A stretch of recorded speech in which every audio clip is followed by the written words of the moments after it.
really intellectually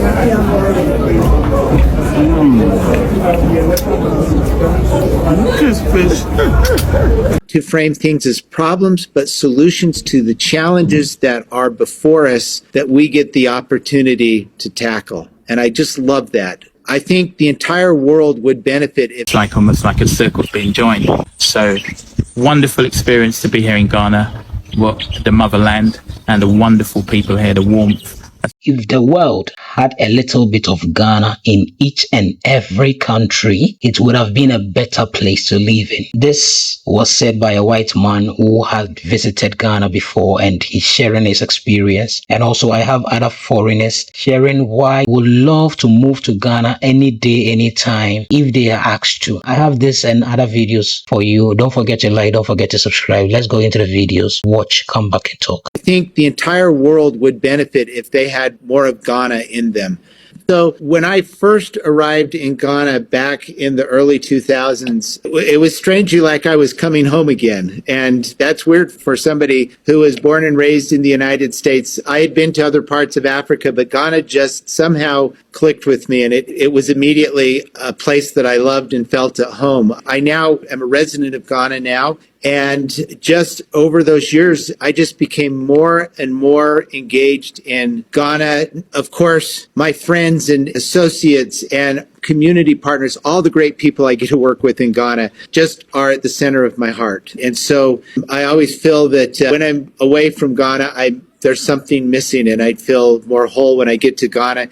And I just find that Ghana is a place of hope, a place of inspiration, a place that is looking to the future with a positive outlook and looking at solutions, not to frame things as problems, but solutions to the challenges that are before us that we get the opportunity to tackle. And I just love that. I think the entire world would benefit if they had more of Ghana in them.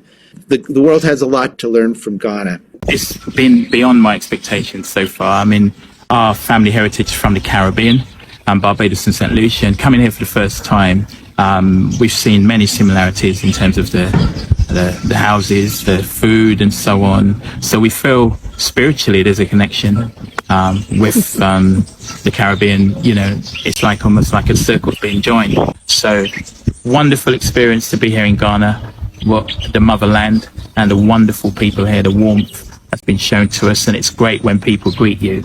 And there's so many people who look like us. Yeah. And you feel that you're home.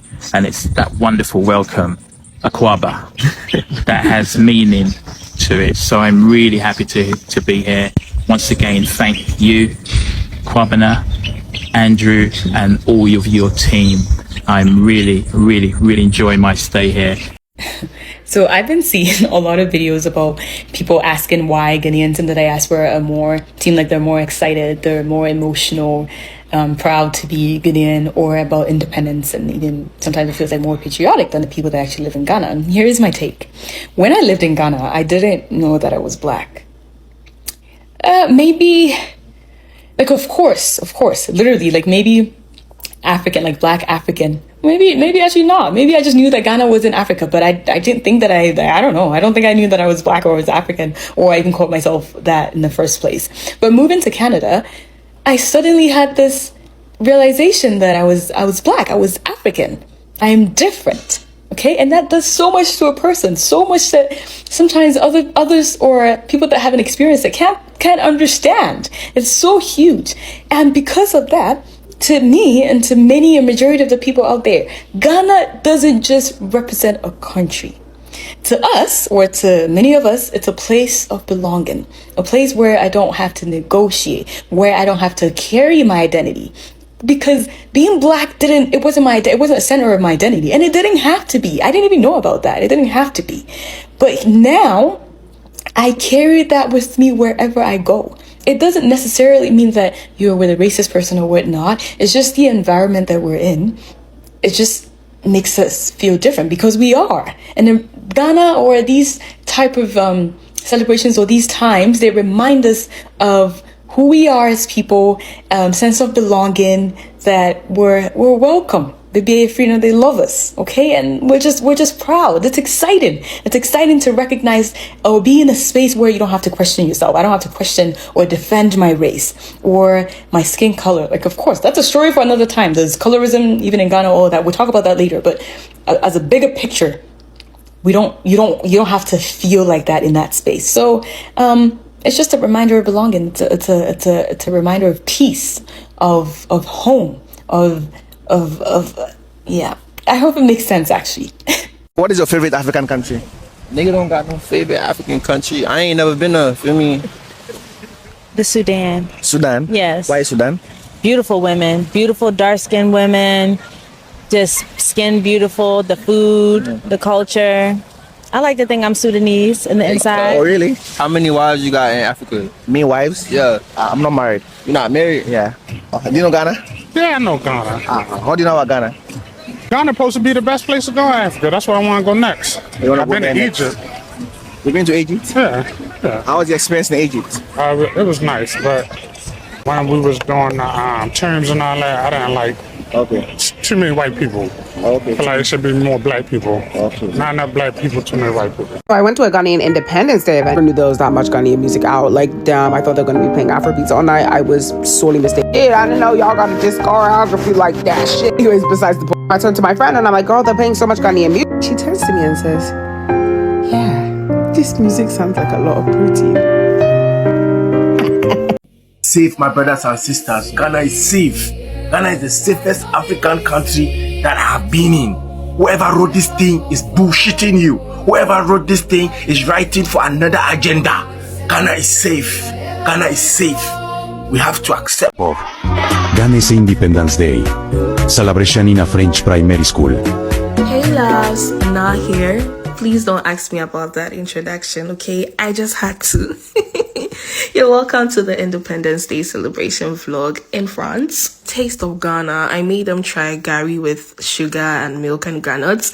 Then we moved on to fried plantain and kusiani meko, legendary. I told the independence story of Ghana, adapting it to the level of these pupils. They are between the ages of 8 and 10. Afterwards, I asked them to produce on a blank sheet anything that symbolizes Ghana, and I was amazed by their creativity. It was beautiful to watch them. They were so involved and so excited. Let's assume you are my pupils. I have less than 30 seconds to do this. Are you ready? Once upon a time, there was a land filled with people living in harmony until one day some strange men came, took what belonged to them and subjected them to slavery. The people had enough and decided to rise and fight for their freedom. Led by Dr. Kwame Nkrumah, they won and gained their freedom and they became... On 6th March 1957. Hence, every 6th of March, Ghana celebrates her independence.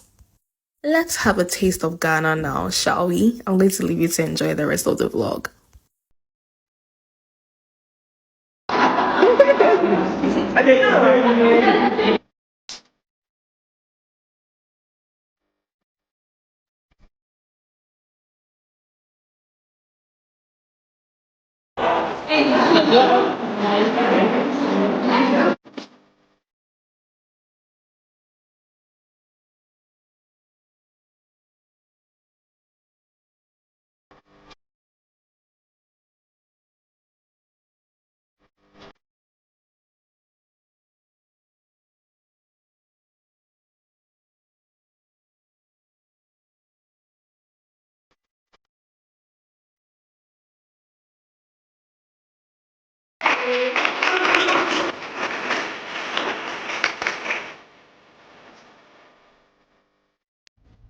Of what to say. Me wo me krum volda wa ho. Enketesi afo na mo gina me chi ha say. Omu sua journalist ejuma so wa ho. Enti ene omu twa sene. Meka Ghana story achre omo. Omu bi so me say na TikTok a wo ye no. E ba na say na wo ka twi. Enti sisi ano Ghana to the world. Me chre omo senia me niji Ghana wa ho. And it's a much mantare fe wow. I know your pama me wa Ghana oh. Yeah. Bye bye. Hello, ladies and gentlemen. This is Chrissy with Main Podcast, and I'm here with Sai. Scott. Okay, how long have you guys been in the country? About a week. Both of you? Yeah, absolutely. Is this your first visit? Yes, first time in Africa as well. Okay, that's excellent. So, what do you like about the country? Who goes first? The food. The food. WHYTE, red, all that. What is red? It's like a bean and rice dish with a little bit of sauce in there. I don't know what's in the sauce, but it's really good. Okay, that's excellent. What about you? The hot weather. Sorry? The hot weather. The hot weather. Where we're coming from, it's snowing. Okay. So So you good like weather. the weather and you like the food. Excellent. So, do you know the year that Ghana gained independence? 1970 something. 69 years ago. 69 years ago. Okay, excellent. There you go. You got that correct. So 69 years ago. 69 years ago was actually 1957. Yeah. All right. So next question. How many regions do you have in the country? 16? All right. So what's the central region in the country? West Africa. Accra. Thank you. It's okay. All right. So thank you for your time. Really appreciate it. Thank you. Ghanaian street snacks are so slept on because how can tea bread and condensed milk be so good? Like, my brain can't even comprehend how something so simple can be so delicious. I went thrifting at Kanta with my friends and I saw ladies selling bread with a bunch of different spreads, and I had never tried the condensed milk and tea bread combo. So my friend Josh was like, you have to try it, and y'all, it was bomb. Now, I will tell you, there's no way I could eat the whole bread because it was super sweet, but it was so rich and decadent, like 10 out of 10. Happy Ghana Independence Day. We didn't get to celebrate because we were busy, but now we're going to virtually celebrate here with you and all of our fellow Ghanaians. Is that juice? No. No, it's alcohol. Alcohol? Yeah. But you know I don't drink. For Ghana. Anything for my Ghana people. We're going to try these individually and see which one Mum likes best. Why do you want to do it individually? Mix them. This is Ghana. We can't, no. No. Red, yellow, green, black. It's the Ghana flag. You can't mix them. Who cares? Hey, you see, that is Black Stars. Hey, Rading, I'm to Ghana. Hey, Lily, smell it strong. I told you. Anything for Ghana independence. Hey, fagum. Ghana independence, Lily. To Ghana independence. To Ghana. Cheers.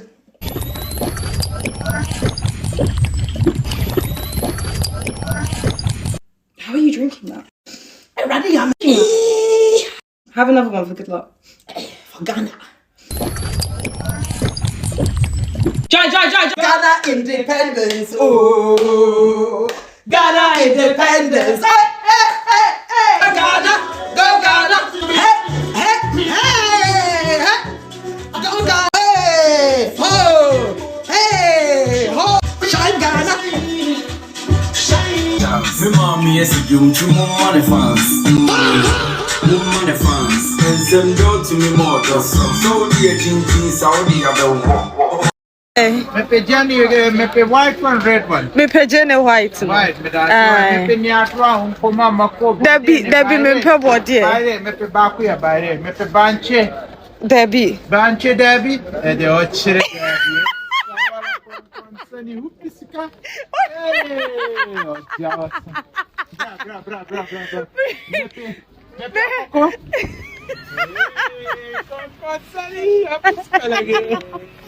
Oh my God!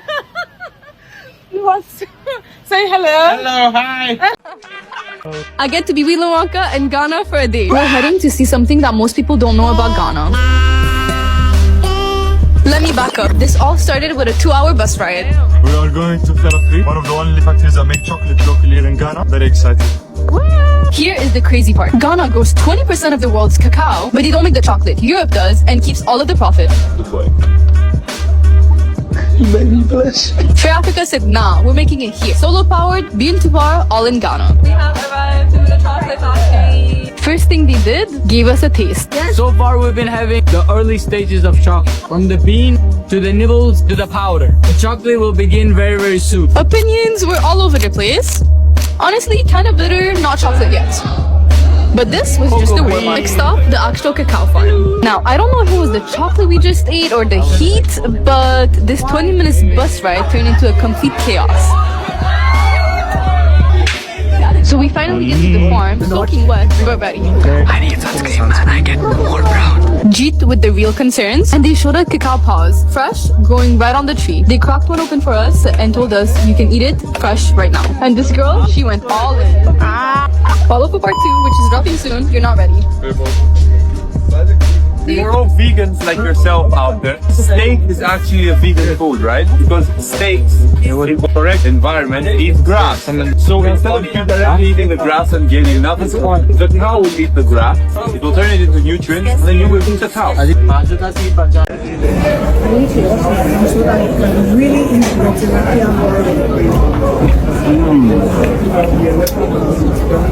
Look at his fish. Oh, you should eat that fish. See, Baba to the eyes. Eyes is gone. But the eyes is gone. No more eyes.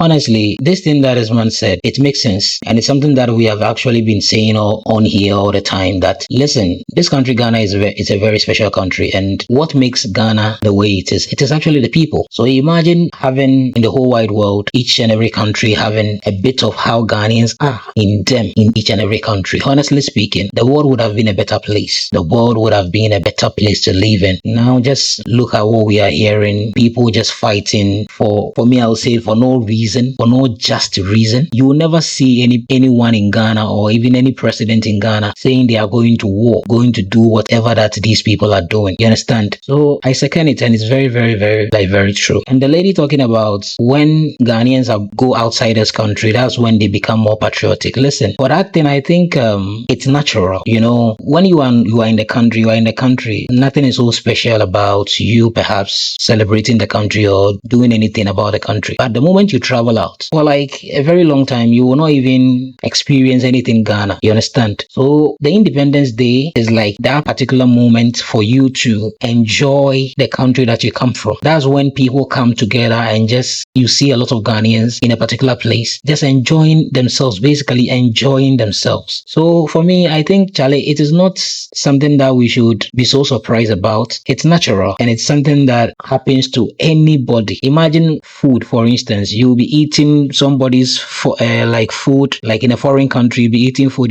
The moment you get your own local food in that foreign country, you have missed it. You see, so Charlie, these things, people will not understand why the diaspora, the Ghanaian diaspora, celebrate Ghana more than we the Ghanaians in Ghana. It's normal, and it's not something that is supposed to be a surprise to anyone. Thank you so much for watching.